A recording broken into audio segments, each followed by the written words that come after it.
Hello everyone, welcome back to my YouTube channel. It is February 3rd. We're already a full month into 2025. That's been crazy.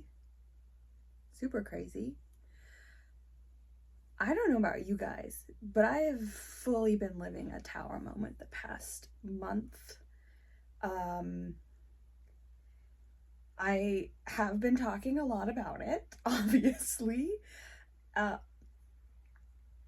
don't know if you guys know about tarot, but in tarot, the tower and a tower moment is the card where I don't want to say things go to shit, but things go to shit. It's literally like a picture of like a tower and like two people literally like head diving off the tower, and then there's like a lightning bolt taking down the tower. And the message I usually give when I pull that card in a reading is very much like, hey, things are going to be rocky, they're going to feel really unstable, but when you are on the other side of your tower moment, this tower, this thing that you have built, has crumbled to the ground, but it lays a very strong foundation for whatever is to come next. And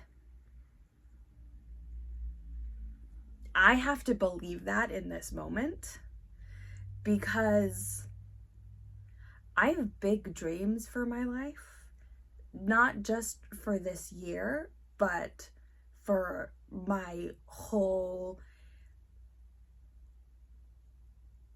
I don't know, I'm really hoping I have another 60 years, 50 at the least. I have another 50 definitely. But this week, I've honestly just been focusing on work. And that's it. That was last week. I really wanted to start Operation 66 and get back into healthy habits. I didn't really get to do that. I was very much like a horse with like blinders on. I was like, go to work, come home. I also, Wednesday I worked 10 hours, which was amazing. I had a lot of fun. If you don't know, I work as an aide for a young adult with disabilities, and I go to an incredible work study program with them. And this program also has social events. So on Wednesday, we had the program, and then we had a social event. So it was a very long day. And then after Wednesday, I was exhausted the rest of the week. And then on Saturday, I got a whole month's worth of laundry because I'd been putting that off. And Sunday, I got to celebrate my aunt's 70th birthday with my dad, stepmom, and cousin, and that was amazing. So, like I've said before, I try and make these videos on Sundays, that way they're ready to go first thing in the morning, but that didn't happen. I was just kind of too frazzled. And here I am. It is late. I mean, not late. It's like 6 something in the evening. But I have my quarterly bingo set up that I'm very excited to do. I get to do that one. One of my goals for this quarter, I'm a stoner. I use cannabis both as a substitute for antidepressants and anti-anxiety medication, because I don't like the way pharmaceuticals make my body feel. I also use cannabis in spiritual work. I do some amazing channeling, and I get some amazing tarot reads when I consume cannabis, but it has been a crutch for me. And so I want to go 30 days without using cannabis. I've already, in January, it had been like a week. So technically I have a week, but I started counting it in February because fuck it. I set this up in February, so why not? I want to start doing morning pages again. I really like the practice of morning pages. It helps me so much, especially with my anxiety. But I just haven't gotten back into my morning routines, which is something I'm trying to get into this week. I did the morning things I needed to do for Operation 66 today. I still need to work on a goal. I'm filming this, so as soon as I'm done filming it, I'm going to edit it and then post it and make the thumbnail. I already took the photos for the thumbnail, so I'm going to get that 30 minutes on a goal done. And then I need to move. I'm going to go for a walk probably in a moment. But I feel like it's more important for me to focus on my morning routines, because when I have a good morning routine, the rest of my day is golden. And today I had a better day emotionally and physically because I woke up early and I took a shower and I washed my hair and I did my journaling. I didn't do morning pages, but I wrote my gratitude. I checked in with my body. I wrote some things that I'm interested in receiving energetically, and I feel better. I think that's one of the things that the universe really wanted me to get back in touch with, and it took a whole month for me to be like, oh, this is the thing that I keep thinking I'll get back into, but I haven't been doing because I'm stressed out. But this will make the stress go away. Yeah.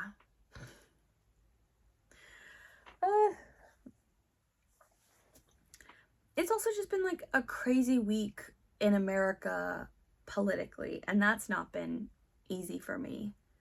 I don't really want to talk about politics here, but also I feel like with what's going on, it's really hard to ignore. And I think that's all I'm gonna say. That's it. I'm also gonna say, I'm gonna say this. I'm HIV positive. What President Trump has done with cutting off aid to other countries makes me very angry. I was really lucky that I was born in Los Angeles. I don't know if you guys know this, but HIV was actually discovered in Los Angeles. LA is where the first cases were discovered.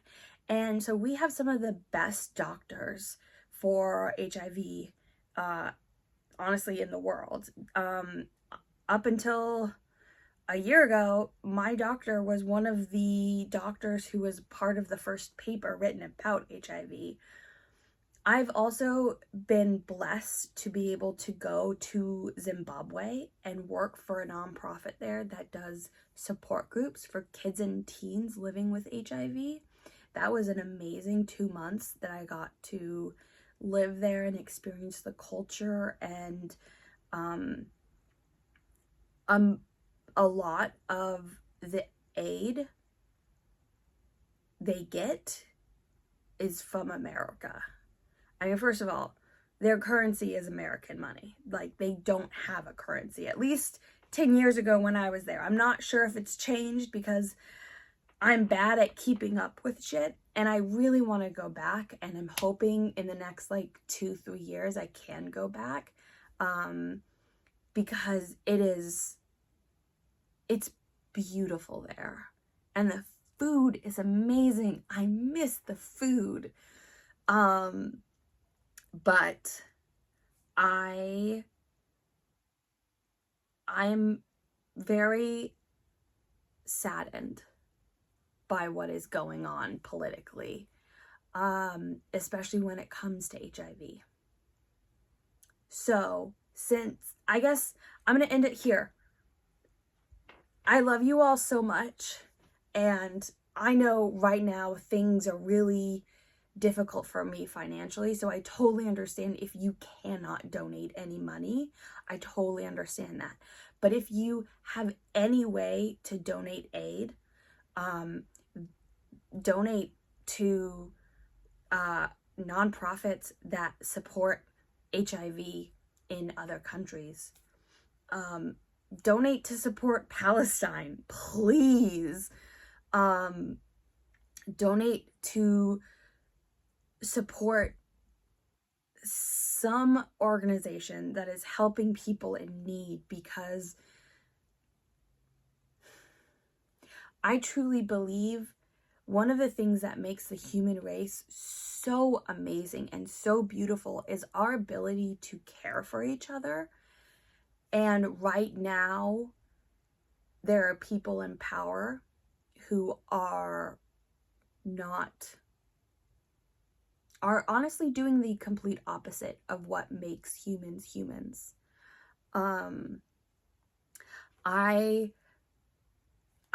a huge nerd. I love history, and one of my favorite stories from, I guess not really a story, but like findings in archaeology is, I forget if he was a Neanderthal, Denisovan, or Homo erectus human, but ancient humanoid humans.